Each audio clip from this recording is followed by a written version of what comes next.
muchas gracias por continuar con nosotros. Es momento de darle la bienvenida a David Saucedo. Él es especialista en seguridad para platicar más sobre este tema.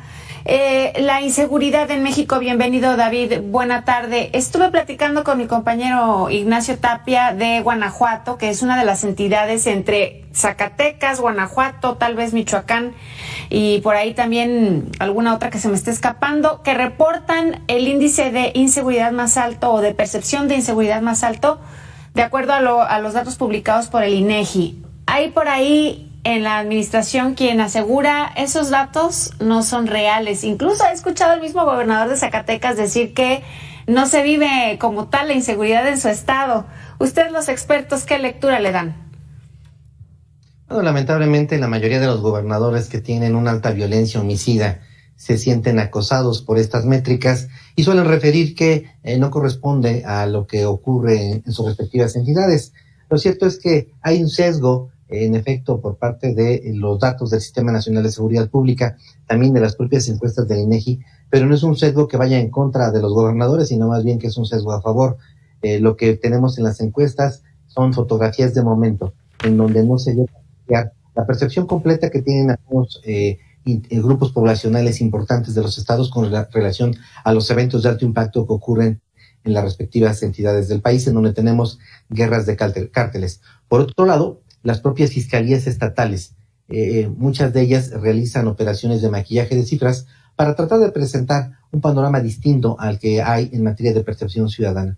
Entonces es posible que, concediéndole la razón al gobernador de que quizá las estadísticas no reflejan lo que ocurre en el estado de Zacatecas, me parece más bien que lo que hacen es a veces subestimar el nivel de gravedad que hay en cada uno de estos estados. Tenemos un incremento de los homicidios.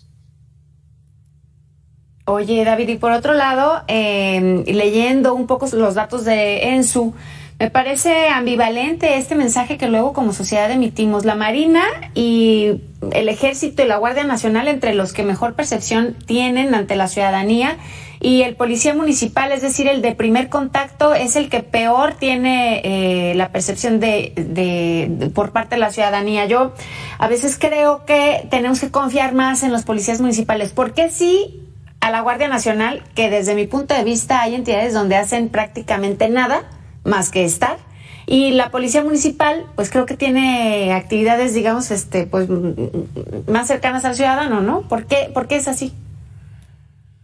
Coincido plenamente con tu apreciación, Alejandra. La Encuesta Nacional de Seguridad Pública Urbana lo que hace es registrar la percepción histórica que hay acerca del desempeño de las distintas corporaciones de seguridad pública. Sin embargo, es la Policía Municipal la que recibe el mayor desgaste y la que tiene, como tú bien señalas, el primer contacto con los ciudadanos. El hecho de que el Ejército, la Guardia Nacional o la Marina tengan calificaciones más bien positivas se debe a que apenas están involucrándose directamente en las tareas de seguridad pública. Conforme vaya pasando el tiempo, al incrementarse la fricción entre el Ejército y los ciudadanos, la Marina y las comunidades rurales, la Guardia Nacional y la población que vive en las zonas urbanas, habrá desde luego un descenso en la percepción ciudadana. Hay a lo largo del año una serie de eventos de alto impacto en donde se acusa a elementos del Ejército, de la Marina y de la Guardia Nacional de tener participación en asesinatos extrajudiciales. Incluso hay videos que circulan en redes sociales, quizá el que fue más dramático ocurrió en Nuevo Laredo, en donde se aprecia con claridad que elementos del Ejército asesinan de manera extrajudicial a jóvenes que presuntamente habían cometido algún ilícito. Se debe a que realmente la incorporación de las corporaciones que acabamos de mencionar, Guardia Nacional, Ejército y Marina, en tareas de seguridad es muy reciente, mientras que las policías municipales tienen décadas realizando labores de seguridad y vienen sufriendo un desgaste muy frecuente. Además, por parte de las autoridades municipales se percibe como policías de este nivel a los elementos de tránsito, que como sabemos en México lamentablemente se dedican a extraer una renta cotidiana mediante la emisión de infracciones de tránsito.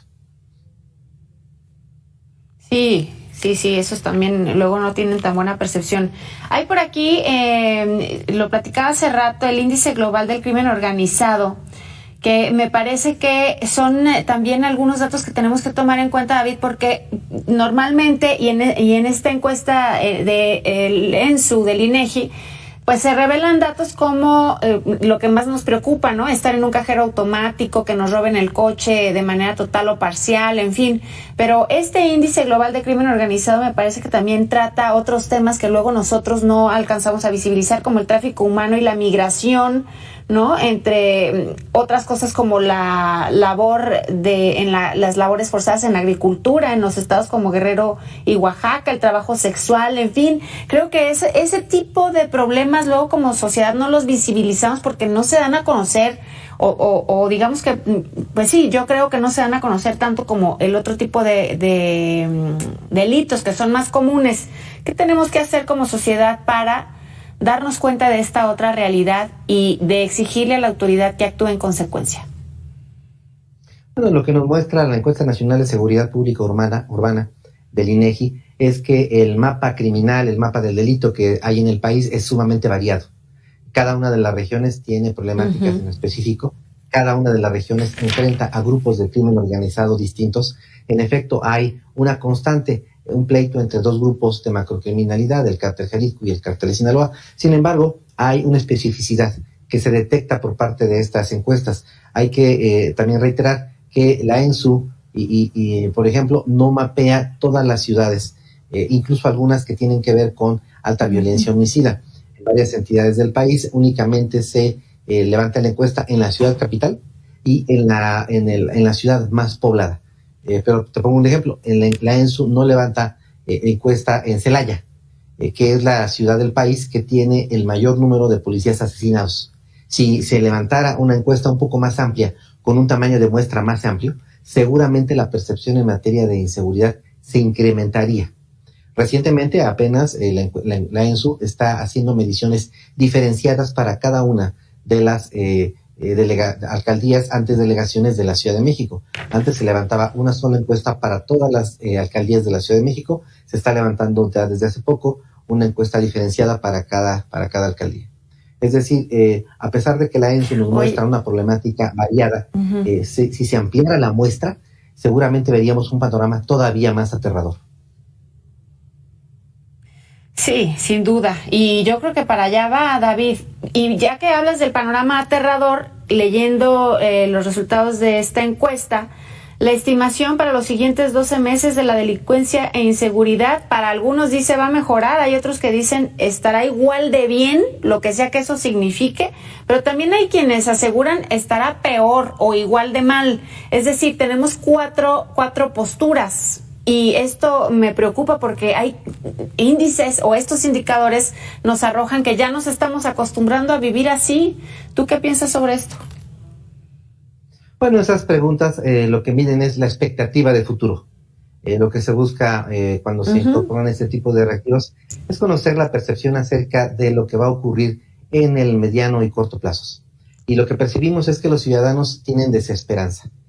No hay confianza en las autoridades, hay una sensación de abandono, de que presentar una denuncia no tiene ningún impacto, de que se pueden viralizar eventos de alto impacto, se pueden subir a las redes datos, información acerca de asaltos, robos, narcobloqueos, y que no va a ocurrir exactamente nada, porque hay una actitud de pasiva y de brazos caídos de parte de algunas autoridades que se encuentran coludidas con los grupos del crimen organizado.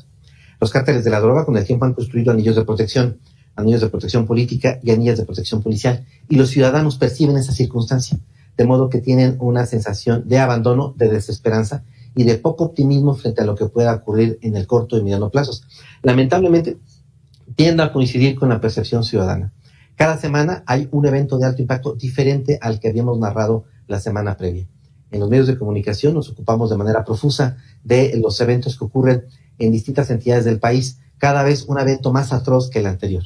De ahí que me parece perfectamente razonable que los ciudadanos ante esta situación tengan esta desesperanza y esta visión muy, muy negativa de lo que espera al país en materia de combate a la inseguridad.